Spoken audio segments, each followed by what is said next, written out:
From the British invasion to a US ban, the story of the Kinks. They were never as beloved as the Beatles, never as wild as the Rolling Stones, and never as cool as the Who. But the Kinks were arguably the most important band to come out of the British invasion. They created a sound that would lay the groundwork for punk and heavy metal, and they wrote songs that told the true story of England with wit and heart.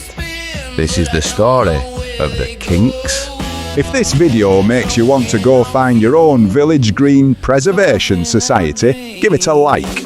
And if you want to follow more stories of musical genius, be sure to hit that subscribe button. We're at 1,187 subscribers now, and your support means the world.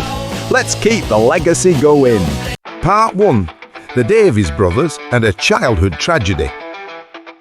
The Kinks story begins in a working-class neighbourhood in London with two brothers, Ray and Dave Davies. From the beginning, their relationship was a mix of love and intense sibling rivalry, a tension that would fuel some of their greatest work. Their music was a direct reflection of their upbringing, but also their loss. At a young age, their older sister, Renee, died suddenly. Her death had a profound impact on Ray, whose songwriting would later often explore themes of lost innocence and nostalgia. Part 2. The British invasion and the riff. In 1964, the Kinks exploded onto the scene with a single that would change rock and roll forever, You Really Got Me. Its iconic raw guitar riff, created by Dave Davies slitting his amplifier with a razor blade, was a sound no one had ever heard before. It was a chaotic, aggressive sound that set him apart from the other British bands and laid the groundwork for punk rock and heavy metal.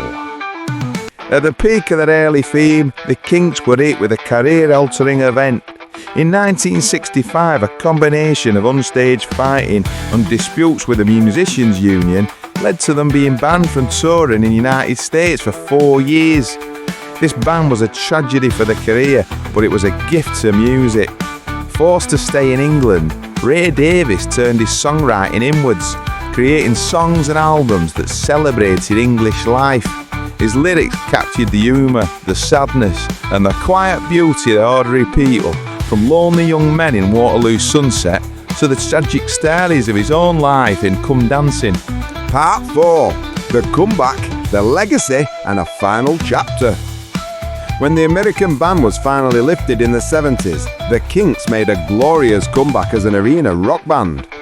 With hits like Lola and Come Dancing, they showed they could adapt to any era. The band's influence is immeasurable.